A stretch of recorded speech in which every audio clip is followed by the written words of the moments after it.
you be able to explain such an odd sight? A giant bird? An extraterrestrial? An angel? Or a demon?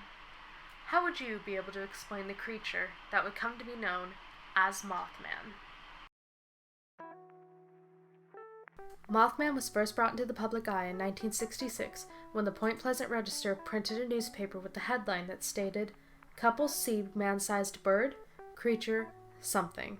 This resulted in major news stations and papers spreading word about the sighting all across America, and it was able to reach an overseas audience through the works of two American journalists and UFOologists of the 70s, John Keel and Gray Barker. It's unclear if these two men knew each other or ran in the same groups due to their line of work, but either way they're still both very interesting both in their beliefs and their work. Gray Barker was one of, if not the first people to introduce the idea of the Men in Black in a book that he wrote in 1956 titled, "They Knew Too Much About Flying Saucers." And John Keel was the author of a book titled The Mothman Prophecies, where in it he tries to connect various paranormal phenomena and believes that they culminated in the disaster that was the collapsing of the Silver Bridge on December 15, 1967.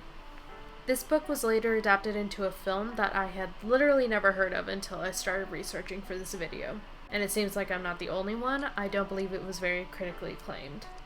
Side note, I could make a whole video just on these two men, and possibly UFOlogy as a whole, so if you would like for me to do that, please let me know down in the comments, and I will get right on that. As more and more sightings of this creature were publicized, the townspeople began to become more frightened and agitated.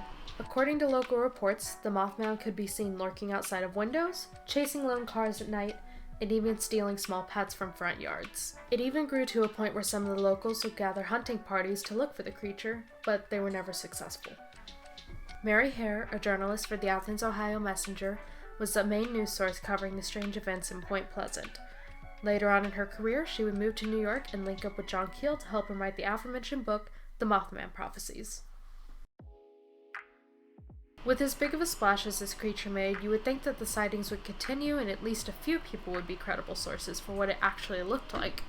However, it seems the elusiveness of Mothman made earlier accounts quite different to what we know him as today. Currently, Mothman is envisioned to be about 7 feet tall with a 10-foot wingspan, black fur covering his whole body, and 2 red glowing eyes. He is generally described as being a giant bipedal insect.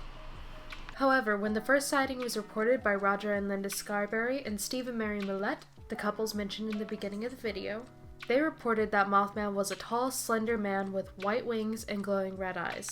When asked about its features, Linda specifically said that its eyes were so hypnotic that she couldn't see the rest of its face, and that's why she couldn't describe it in great detail. Seems like he might be part of the fall webworm family. Because of this and other similar accounts, this led experts to believe that what the locals were actually seeing wasn't in fact a white-winged man, but instead an out-of-migration sandhill crane. The evidence was irrefutable. These birds matched the early descriptions of Mothman to a T, and it was even suspected that why the townsfolk were so frightened is because these birds aren't native to West Virginia. So imagine it as you're living in Texas and you see a panda bear for the first time just randomly out in the wild, and before that time, you had never known what a panda looked like. You'd probably be pretty freaked out too.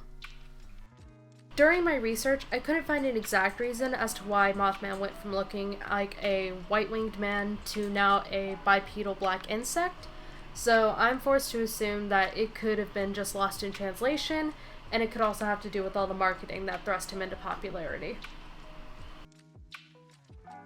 From 1966 to 1967, Point Pleasant locals claimed that you could see the Mothman roaming around in the T&T area, or more accurately, the McClintock Wildlife Management Center. On these 3,000 acres of land once stood a factory that specialized in creating ammunition during World War II. This building was believed to be the hideout of the Mothman. Since most of the sightings came from this area, many of the local teens would name this abandoned building the Birdhouse. The factory still remains there to this day, most of it being demolished and the rest of it being left to be reclaimed by nature. Before I dive into this section, I want to put an upfront disclaimer. I'm going to be speaking about a few recent disasters that happened, of which there were survivors. So if you, dear viewer, were a survivor of any of these instances, then please go into this section with caution.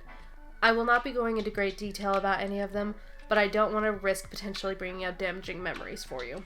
If you want to completely skip this section, I understand. I will put a timestamp right here for you to skip to. And please take care of yourself. I'm going to start a countdown so you can change your mind or you can stay. 1, 2, 3. Since the very first sighting of Mothman, reports of paranormal activity and devious events began to arise. These would further implant the idea of the Mothman being a harbinger of doom. During his investigations in Point Pleasant, John Keel claimed that there were alleged UFO sightings around the same areas that the Mothman was locally reported to be in. This led to the theory that, rather than a bird or a demon, the Mothman was actually an extraterrestrial. It was also spotted during the collapse of the Silver Bridge in 1967, which tragically took the lives of about 46 people. It's said that people reported seeing him clinging onto a pillar that was initially holding the bridge up. This incident was believed to have been directly caused by the Mothman. However, it was soon to be figured out that it was actually caused by poor upkeep of the bridge and one weak eye bar that actually snapped during rush hour traffic. Ohio wasn't the only place to be visited by the Mothman, however. Reports from as far as Moscow were flooding in quickly. And this led to a few UFOologists trying to connect these sightings directly to the 1999 Russian apartment bombings.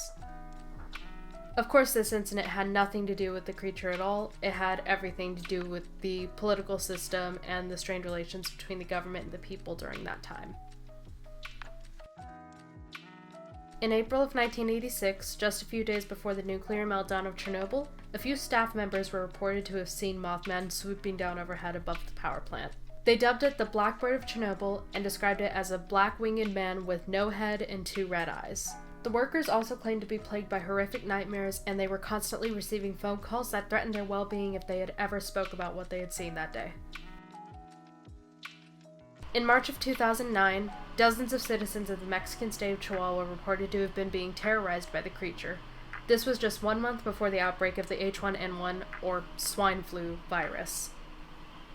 While these contacts were all made before tragic points in history, there have been hundreds of more regular Mothman sightings in the wild, even as early as 2021. In 2021, a postal service worker in Chicago was walking back to her mail truck alone. There she saw a giant man-sized bird swoop down overhead and screech at her. She sprinted back to her car and immediately reported the sighting. She thankfully had no injuries. She was mostly just shaken up by the experience. With Mothman seemingly being tied to every disaster in history, it's hard to believe that he could be anything more than just a bringer of chaos and a bad omen. But has anybody ever actually had a good experience with the creature? Has any good actually ever come from its questioned existence? Point Pleasant, the original home of the Mothman, carries a population of about 4,031 according to the 2021 census. And as small towns tend to do when faced with unexplainable phenomena, they began to quickly capitalize off of the myth. The town held its first annual Mothman Festival in 2002, which has been a continued tradition for years now. It brings in about 12,000 people in foot traffic alone.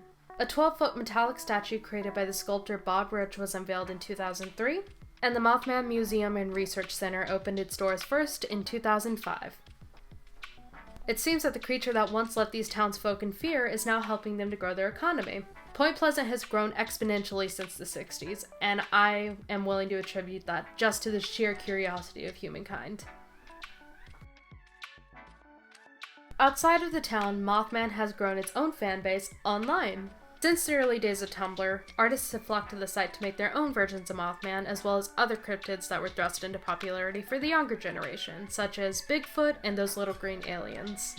99% of the time, these creatures are depicted as very kind, aesthetic, and very, very adorable.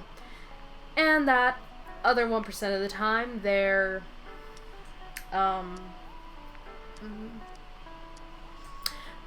I probably won't mention that here. Do your own research. I know you have Google. Mothman is also big in retail. He can be seen on many merchandise items such as clothes, bags, shirts, pins, stickers, you name it, so on and so forth. So, for such a famous figure in the cryptid space, especially one as adorable as this, can we really still call him a bad guy even though he really just seems to keep to himself nowadays? As I close out this video, I want to leave you with a few parting words. If you don't believe in giant man-sized moths, little green aliens, or a hulking Sasquatch, please be kind to those who do. And if you're interested in attending the Mothman Festival yourself, I will leave a link to the official website down below in the description. It'll be linked right above my sources. Thank you for watching this video. I hope you enjoyed my first crack at long-form content. It's all in good fun, and it is now officially spooky season, so I hope to do more topics like this one. Alright, you guys, you have a good night. Bye!